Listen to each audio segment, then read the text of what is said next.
네, 안녕하세요. 성북학 개론의 강성봉입니다. 네, 안녕하세요. 박수진입니다. 네, 과장님 한 주 동안 잘 지내셨습니까? 네, 옷은 똑같네요. 옷이 몇 벌 없습니다. 네, 네. 오늘 좀 빨간색 티셔츠를 입고 오셨는데 최근에 또 우리 박 과장님 이제 드디어 차량을 소유한다는 소문을 들었습니다. 이제 본격적으로 뭐 연애를 하시려고 하시는 건지. 그런 건 아니고 그냥 차를 한 대 사고 싶었습니다. 그냥 저희 문화원 직원들은 환호성을 난리가 났습니다. 제 차에다가 문화원 네, 랩핑하라고 짐 옮기 문화원 로고를 박으라고 새기라고요? 직원들이 네. 지금 난리도 아닙니다. 지금서 맨날 텍스트하고 짐 옮기고 댕겼는데 이제는 직원이 이제 차량 소유주가 한 명이 늘게 돼서 저희 직원들이 더 너무- 좋아하는 것 같아요. 그런 거 탄다고. 그런 것 같습니다. 예, 네. 참, 네. 내 차인데. 네. 차 한번 꼭 좀 태워주세요. 알겠습니다. 타보겠습니다. 네. 이제 추석이 이제 아마 이제 방송을 보게 될 쯤이면 추석 시즌 뭐지 이유가 않아? 될 가능성이 높을 것 같은데, 야 이게 그렇게 여름에는 날씨가 하도 더워서 빨리 가을 와라, 시간 빨리 지나가라 이렇게 했는데 요새는 또 더위는 이제 또 지나갔는데 나이만 금방 더 먹고 시간은 없고 갑자기 나이 하루하루가 너무 빨리 지나가는 예, 같은 느낌이에요. 저는 내년 되면 앞자리가 바뀌기 때문에 중요합니다. 그럼 네. 좀 그거던데 김강석 가수가 그 30쯤에를 얘기를 했지만 그 당시에는 30대가 이제 대학을 졸업하고 직장을 이제 나가게 되는 시기고 결혼을 하게 되면서 이제 가장인 내지는 어떤 뭐 이런 일로 가는 시기에가 이제 30대였는데 그런 것들이 지금은 이제 40쯤에로 다 그쵸, 바뀐 것 예. 같아요. 10년이 어떻게 생각하십니까? 약- 40이 되시는데 이제. 약간 갑자기 훅 들어오네요. 그래서 근데 약간 그런 느낌이 있긴 있는 것 같아요. 그러니까 뭐냐면 느낌이라기보다는 그러니까 말씀하신 대로 세대별로 이제 결혼도 더 늦어지고, 그러니까 이제 취업 연령도 좀 늦어지고 아무래도 이렇게 하다 보니까 그 대신에 또 평균 수명은 또 그만큼 더 늘어나고 이렇게 되는 부분이 있어서 이렇게 예전에 했던 것들이 다 조금씩 이렇게 좀 늦춰지는 부분이 있지 않나 이런 생각은 좀 듭니다. 네. 알겠습니다. 노래방 가면 이제 김강석 30쯤에를 40쯤에로 네. 부르게 되겠네요. 이제 왜 이런 얘기를 했냐면 또 연관은 또 됩니다. 저희가 장이동을 지금 진행을 하고 있는데 부마가옥 아까 뭐 김준현 가옥이라고도 얘기를 했고 있는데 어쨌든 그 부마가옥이라는 타이틀로 했을 때 그 주인공이었던 이제 공주 덕원공주죠. 네. 덕원공주는 어떤 인물이고 어떤 삶을 살았고 또 이런 것도 그다음에 결혼도 했으니까 또 네. 이제 또 부마가옥이라는 명칭도 이제 나중에 오게 되는데 일단은 공주의 삶은 어때요? 근데 꼭 이 지금 뭐 덕원공주의 삶이 근데 아니라 공주의 삶에 앞서서 얘기할 게 이제 공주가 뭐냐 그런 것부터 얘기를 해야 되지 않을까 싶습니다.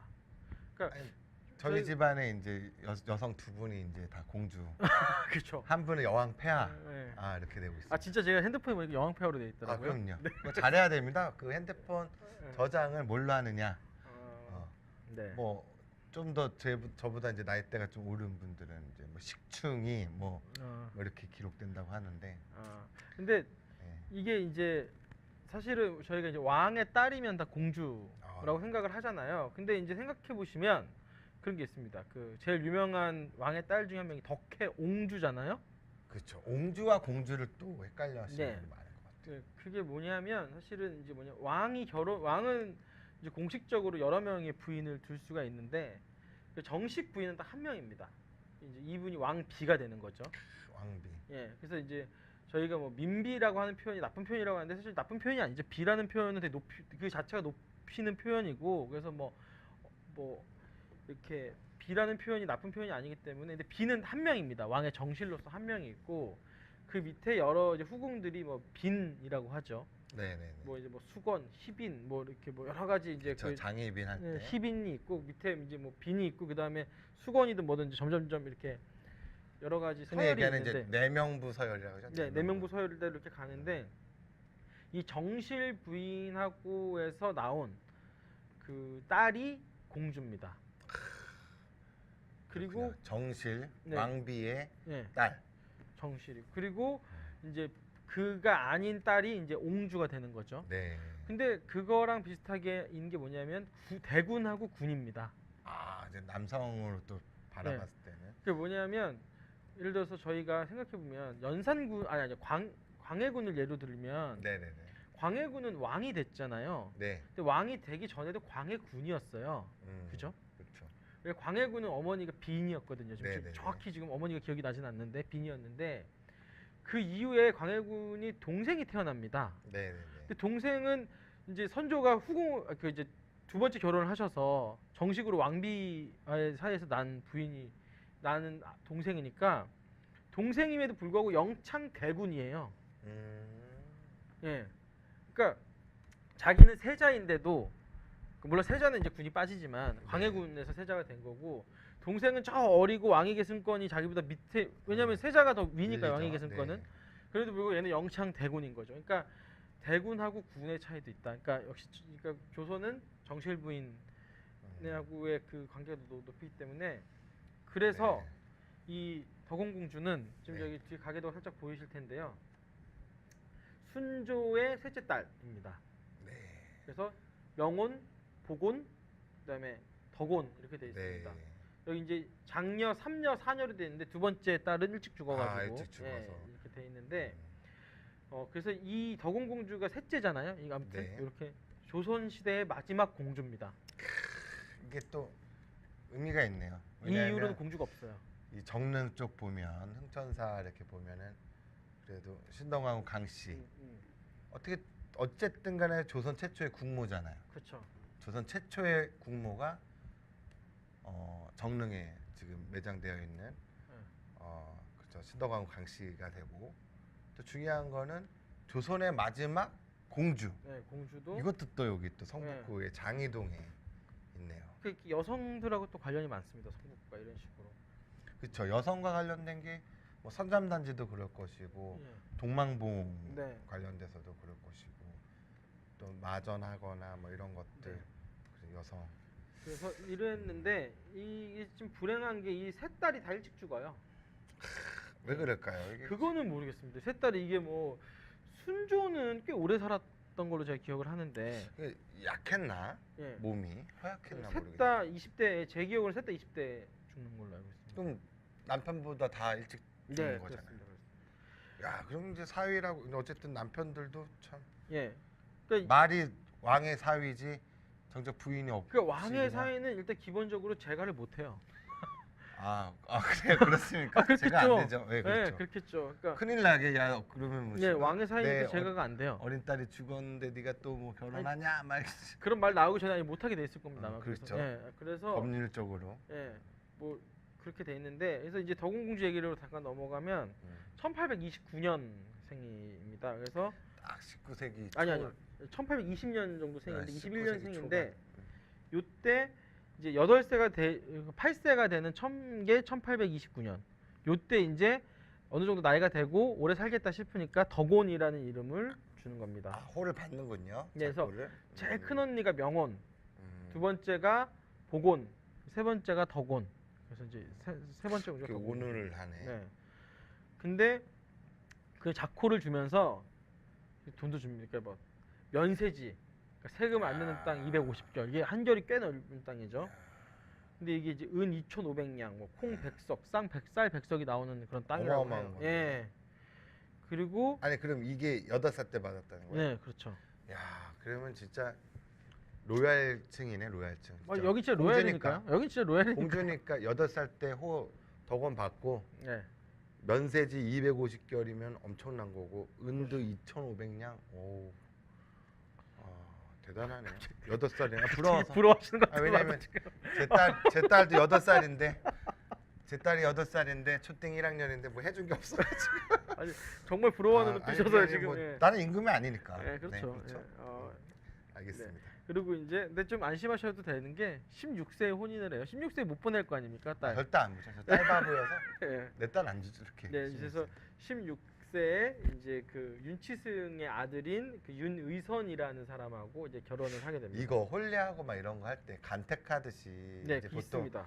그 왕실에서 며느리들 이렇게 뭐 비나 세자빈이나 이런 거 할 때 다 이렇게 막 올라가잖아요. 이렇게 네네. 쭉 해가지고 누가 물망에 있고 뭐 하고 네네. 그때 우리 지금 미아리곡의 점성촌도 있지만 그렇게 봉사직들이 좀 이렇게 관여를 하지 않았을까요? 뭐 날짜도 잡고 그러니까 어, 간택일 뭐 네. 합궁일 뭐 이런 거 다 잡게 그런 되죠. 하여튼, 이게 조선이 유교의 나라인데 네. 그 유교는 또 불어 계령난신이라 그래서 그 신이한 얘기 내키하지 않는다 이러는데 이런 것도 되게 참 잘 믿습니다. 너무 조용히 문자를 좀 너무 조용히 이렇게 넘어가시네. 자신 있게 다시 한번 좀 읊어주세요. 불어 계령난신이라고 그래서 네네. 괴력 그러니까 이제 뭐 이상한 힘을 쓰는 것과 그다음에 이제 뭐 어지러운 잡신들의 네. 얘기는 하지 않는다. 그렇죠. 이게 이제 유교에서 얘기하는 건데 그러면 이제 막 뭐 점 보면 안 되고 이럴 것 같지만 이런 거 되게 좋아합니다. 그래서 아, 명당 찾아다니고 아니, 좀 이건 뭐 종교적으로 좀 외람되지만 뭐 기독교든 뭐 카톨릭이든 뭐 전부는 많이 다니더라고요. 예, 예. 아니, 뭐 멀리서 찾을 게 아니라 우리 집사람이 아 그러세요? 네네. 예. 근데 근데- 가더라고요. 예. 뭐 해 바뀌고. 그래서 이러면. 여기 제가 사진을 하나 좀 보여드릴 텐데 결혼을 했다 그랬잖아요. 그러면 이게 이제 덕원공주 가래 등록이라고 해서 이게 남아 있습니다. 이 책이 이게 지금 어디 있나요 이게? 어디 있는지는 제가 좀 다음 아마 시간에 당국대 박물관에 당국대 있는 것 박물관, 같은데. 예. 그리고 이제 이런 뭐 목차들이 쭉 있고요. 네. 보시면 근데 덕원공주가 중요한 게 뭐냐면 이런 옷이 다 남아 있습니다. 야, 그러면 결혼식 때 사용했던 이거 옷들입니다. 되게 복식사에서도 되게 예. 의미가 있는데. 여기 보시면 중요 민속문화재 제 1호예요, 심지어.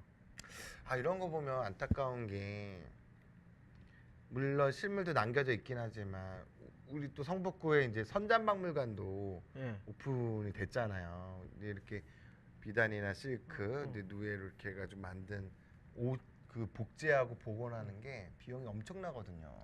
근데 이건 근데 있는 요런 거니까 거, 있는 그대로 것도 이렇게 해도 되고 이것도 좀 대관을 해서 대여를 해서 좀 전시를 하면 좋을 것 그럴 수 같은데요. 있죠. 여기 보면 예, 예. 옷이 뭐 당의도 있고요. 야, 그다음에 이거는 누비 화삼 저고리도 있고요. 그죠? 이 노란색 예쁜 이것도 삼회장 저고리라고 돼 있죠. 네.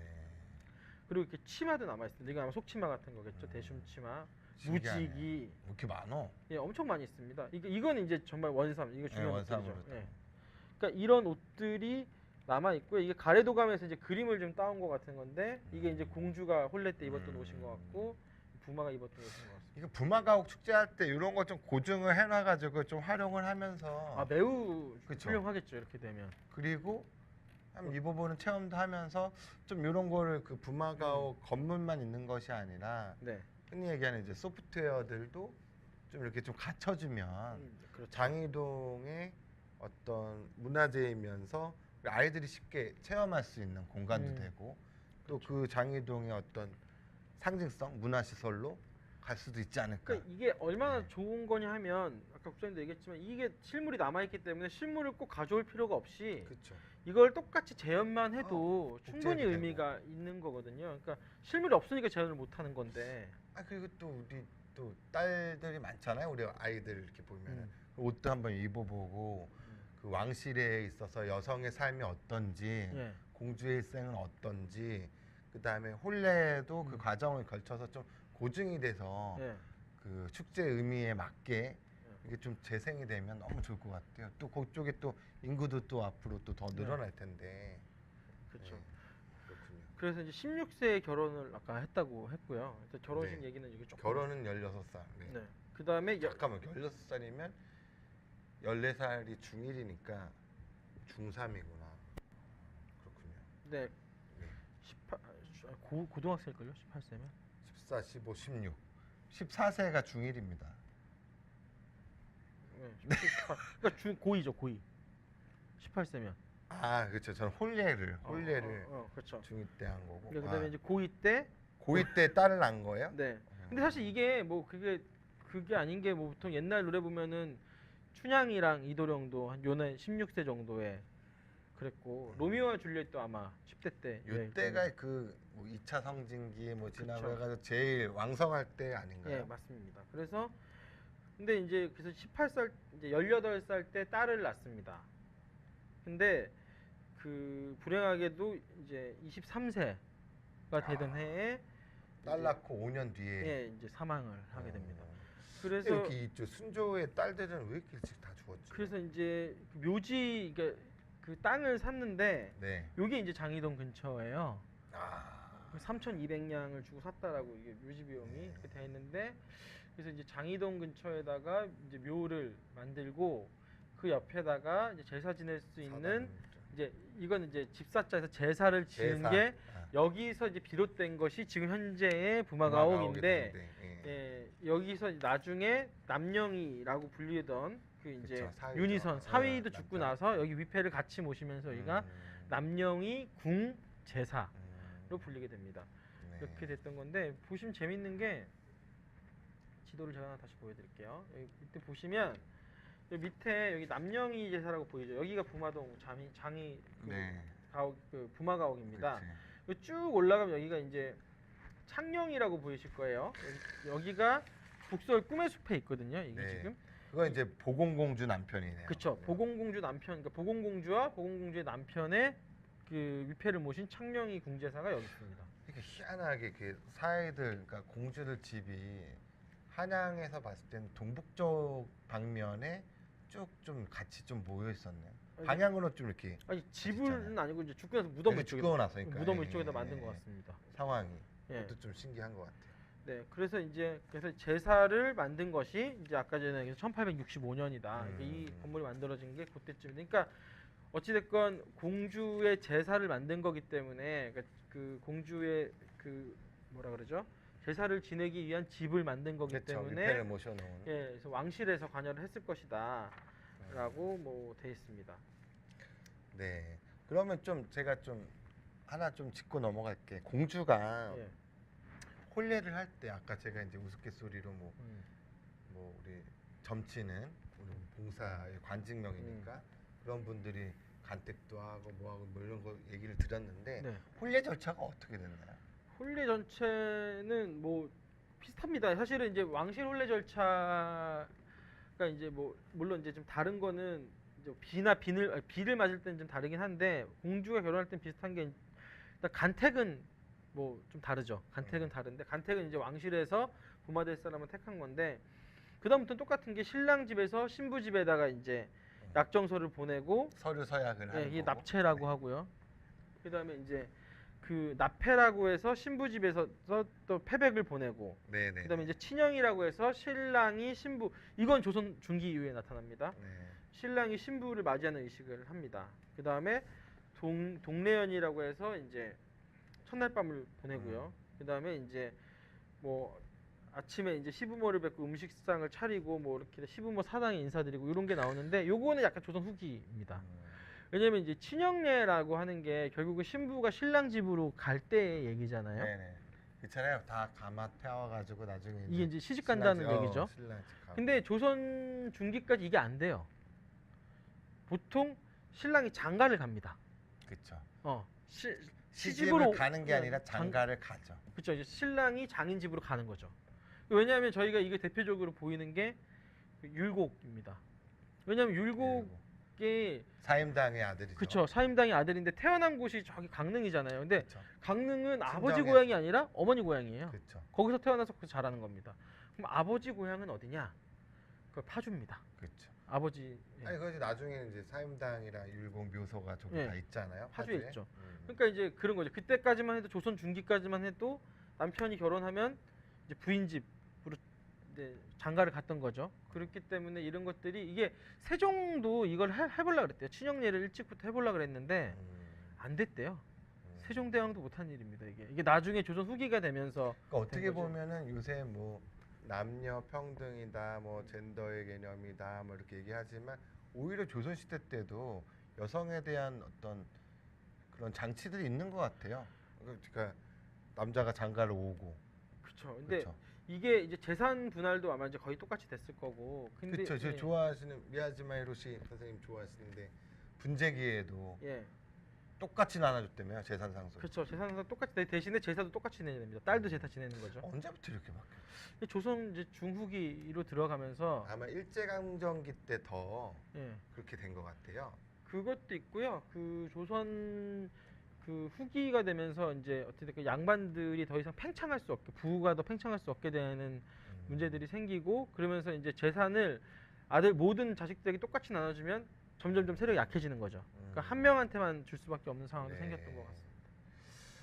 네, 알겠습니다. 그럼 대략적인 네. 공주의 혼례 절차에 대해서 네. 얘기를 했는데 이런 것들을 이제 이렇게 말로만 듣고 이야기보다는 실제로 어떻게 이루어지는지도 네. 축제 때나 이런 걸 좀 한번 고증을 통해서 진행을 하면 재밌을 것 같아요. 굉장히 재밌을 것 같습니다. 네. 이거야말로 약간 교육적 제대로만 네. 고증이 되면 교육적인 효과도 있을 것이고요. 네, 네. 예. 그러면 정작 부마였던 네. 윤희선이라는 인물에 대해서 좀 살펴봐야 되지 않나 싶어요. 그러니까 이 집이 정확히 얘기하면 그 부마가옥이라고 불리는 이유는 바로 이 윤희선이라는 사람 네. 때문인데요. 어떤 사람입니까? 이 사람? 그러니까 이 사람이 받은 게 남령위라는 직위를 받았습니다. 부마가 되면서 그래서 이 집의 정확한 명칭은 남령위 궁제사예요. 네. 남령위의 이제 왕령위를 모시는 이제 제사라는 건데 여기를 이 사람은 이제 부마가 어떤 생활을 해야 되는지 보셔야 되는데 일단 조선은 왕을 제외하고요. 왕을 제외하면 나머지 친척들이 정치에 관여하는 걸 극도로 꺼렸습니다. 똑같네요. 아니 왜냐하면 예전에 또 조선 후기 때 예. 뭐 밀란도 많이 나오고 국정이 혼란스러울 때 그 안동김 씨, 풍양조 씨 뭐 이런 말이 있지 않습니까? 네. 파평윤 씨. 예. 여기도 파평윤 씨잖아요. 그렇죠. 그렇죠. 그러니까 부마로 살면 일단은 조정의 그러니까 명예직을 맡아요. 뭐 왕실과 관련된 일들을 할 수는 있으나 정치에 참여하는 건 철저하게 봉쇄됩니다. 그래서 이제 그 뭐 박지원이 쓴 글에 보면 조정에 나가서 어떤 정사를 논하는 일은 하지 않았다. 올린 적도 없다. 뭐 이렇게 해야 됩니다. 왜냐면 부와 명예는 보장이 돼요. 부마로서. 하지만 정치에는 참여할 수 없고 그게 이제 뭐 왕자들은 더 하겠죠. 왕자들은 잘못하면 그냥 역모로 몰리니까요. 그러니까 이제 쿠데타 일으키거나 난을 네. 일으키거나 네. 왕위 쟁탈이 심한데 네. 어떻게 보면 또 사위도 만약에 자기가 능력이 뛰어나고 어릴 때부터 관직에 올라가서 자기 출세를 할 수 있는 길이 있고 실질적으로 권한과 역할이 주어지는 자리여면 더 보람된 인생을 살 수도 있을 텐데 오히려 결혼이라는 매개로 인해서 모든 게 제약을 그쵸. 받는 상황이네요. 그러니까 사실은 어떤 그 서양은 안 그랬을 수도 있는데 동양에서 특히 조선에서 공주랑 결혼한다는 건 집안에는 명예일 수 있으나 그 개인은 어떤 개인의 야망은 다 꺾이게 되는 그런 거겠죠. 그래서 재밌네요. 이거 박지원이